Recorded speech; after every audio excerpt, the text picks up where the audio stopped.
Hi guys, good afternoon. I'm going to give you an update from my last video. My last video was, I think, sometime last week, and I was kind of telling you about my ovulation. I was kept testing positive for ovulation. I didn't know why. I would look up online about what it could be. Some people said that it could be that you're pregnant and the ovulation test is reading positive because it's picking up on the hormones of pregnancy. So I started wondering if that could have been a possibility, because I did, get pregnant in May and then I miscarried. So I started wondering if that was a possibility. And then I read, it's like so many different things it could have been, and also that it could be a cyst that's causing high LH, causing the ovulation test to read positive. So sorry, that was a little close. So I kind of was waiting it out and trying to figure it out. I was taking an ovulation test every day, and it was like 10 plus days that it was reading positive. So I knew something was up. On not this Sunday that just passed, but the Sunday before that, I went to church and I came home, and I started getting out of the car, and I heard and felt a pop from like my lower abdomen, like I guess in my I didn't know if it was like my uterus or ovaries or what it was, but my husband heard the pop and he's like, "What was that?" And I literally like stood there with the car door open in pain and holding my belly for, I don't know, it might have been like 30 to 60 seconds. And he kept asking me, "Are you okay? Are you okay?" And finally I'm like, "Yeah, I don't know what was going on. It was like a pop." And he's like, "I heard it." And I was like, "You heard the pop?" And I was like, "Well, that came from my belly." And it was the weirdest thing ever. And so, anyways, I didn't think anything of it. So, because I've been like having the cramps, and I was having pain on my right side for like a week or so. And I thought it was just ovulation pains, and I just didn't understand why I was ovulating every day. And so I ate lunch and stuff, and we went to church that evening because we have a teen service in the evening. And in the middle of the teen service, I started having so much pain, and I told my husband, "I need to go to the emergency room because it's hurting really bad." And so it got darker outside. I told him, so we waited out till church was over, and then went to the emergency room and found out that I had a cyst. I do not have PCOS, but it's a different kind of cyst that can happen, that can show up during your menstrual cycle and also your ovulation, during your ovulation time. So they're guessing the cyst formed like during my period, because, and this is going to be TMI, but during my last period, it was very heavy and very painful, the worst I've had in my life, and I didn't know what was going on with that. And so they think the cyst formed then, and I did ovulate from my left ovary, not my right. And what was causing all the pain on the right side was the cyst was leaking into my abdomen, into the right side, so it was causing all the pain. So that's what was going on, and why my ovulation test was reading positive for more than 10 days. So if any of you experience ovulation tests reading more than 10 days, that is not normal. And I spoke to my doctor on Wednesday, went to see him, and he said it can be a sign that you have a cyst, and it's this, not saying it's going to be PCOS or anything like that. It's normal for normal women to experience these kinds of cysts on a regular basis. Not every cycle, but every once in a while you can experience this kind of cyst. Now my cyst, when I went to the emergency room on Sunday, it was almost the size of my ovary, my left ovary.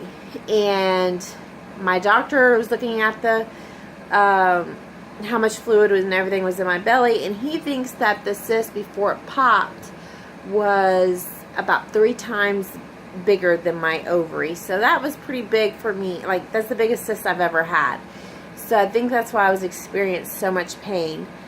I did have my period, and I'm just now getting over it, so I'm starting my new cycle. So hopefully this cycle I won't get so many positive ovulation tests, but hopefully this is the month that we get pregnant. I feel it really weird going through trying to get pregnant now. We've tried for 12 years, and we've been through fertility, we've been through so much stuff, and I don't know, now that I got pregnant in May, I think we're all in now. This is kind of our last, like, you know, I'm going to be 32 this year, and as we're just getting older, and it's like my last, like, let's all in, let's go, let's try it. So we're praying and hoping that will happen soon. So we're hoping that it will, you know, we'll become pregnant. I'm still trying to lose weight. I'm kind of at a standstill. My doctor wants me to go down to 800 calorie diet for a day, 800 calorie a day diet. Very hard. He wants me to slowly ease into it, and I've been trying, and I can't get there. I'm eating between 1,000 to 1,200 calories because I've been getting headaches and feeling like crap, basically. So I'm just gonna kind of, like, I guess, eat the way I'm eating right now for a little bit, and then kind of try to, you know, slowly go down into it a little bit more. So I'm trying to find recipes on that's like 200, 100 calories or less meals. It's very hard to do. I did make up a meal on my own, and it was pretty good, pretty interesting, but I don't know if I would have that all the time. But I'm looking for something that I can eat on a regular basis. I don't know if it's going to have, instead of eating meals, if I'm just going to end up eating, like, snacks through the day instead of meals, like different veggies and stuff. I don't like cooked veggies that much unless it's mixed in something, like, you know, chicken noodle soup with carrots and that kind of thing. So I'm not huge on veggies, but, like, I like raw veggies, like baby carrots and celery and cucumbers and tomatoes and snap peas and just different things like that I can eat, you know, not cooked, and I can eat that all day long. So I don't know if it's like stuff like that. I'm gonna have to just start eating like stuff like that instead of eating meals, just kind of portion, like, snack foods, I guess, a few times throughout the day.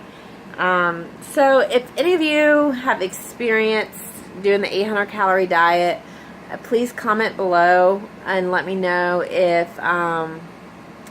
what I can do, like what you've experienced, meal plans that you've done, or snacks, or how did you do it. I'm very interested in that because I'm trying to get it to a healthy weight. I'm just going to flat out tell you how much I was. I'm not sure if I did in other videos or not, but I weighed, the beginning of the year, I weighed 289 pounds. I'm down to 250 pounds now.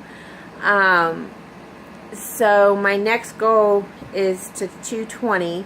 I do small goals in between. My weight fluctuates within 5 pounds.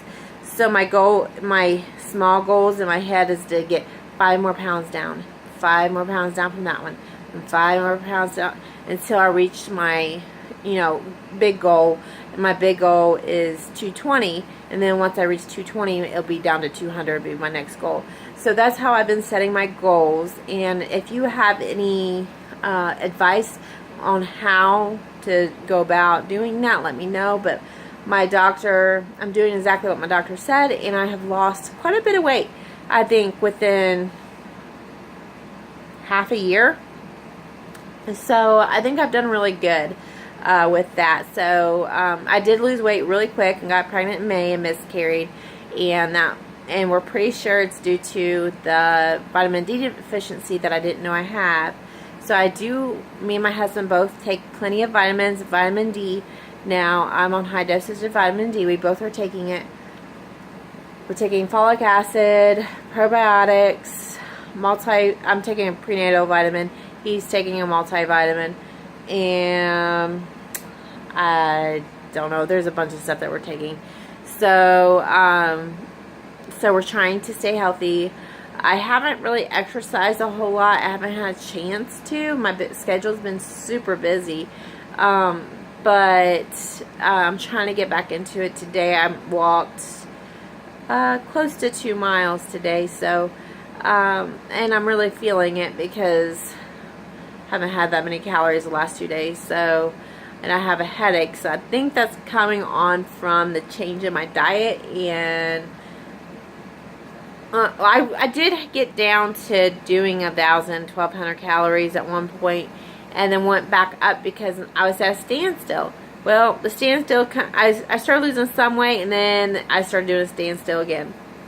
So, I guess that just happens.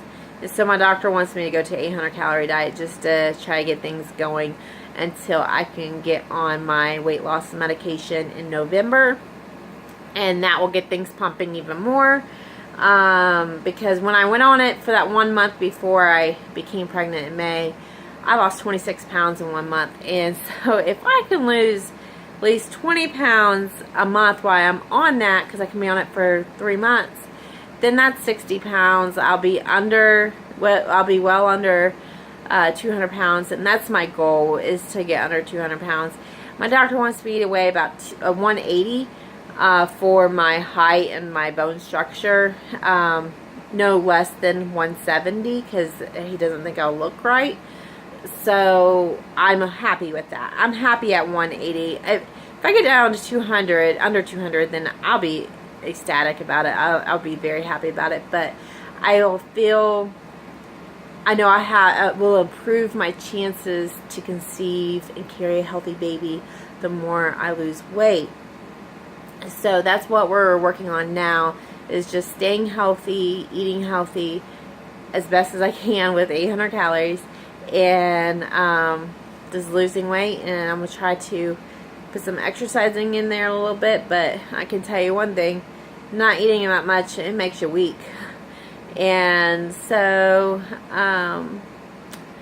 so I'm starting with that, and then we're going to see what's next with my journey. So I'm going to start taking ovulation tests again in a couple of days and see when I actually ovulate, or if I end up, testing positive forever. And the doctor said it's possible that I can form another cyst from that cyst. So he said if I test positive for 8 days, to just discontinue taking the test for the month, and basically I'm not getting pregnant that month, and just wait till the next cycle. So that was his suggestion. So any of you experience that, just do the same. Disregard trying for that month and start over again the following month. I know it's not what you want to hear. It's not what I wanted to hear. But everything's healthy, and I'm thankful for that and very blessed for that. Blessed for what we have.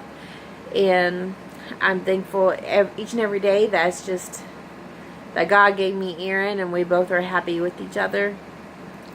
If he blesses us with a baby, a healthy baby, then that would just be a bonus blessing to us. And so I want to hear your guys' story, and let me know your guys' story so I can pray for you and talk to you, and pray for me and my husband as we continue this infertility story. And talk to you guys later. Bye.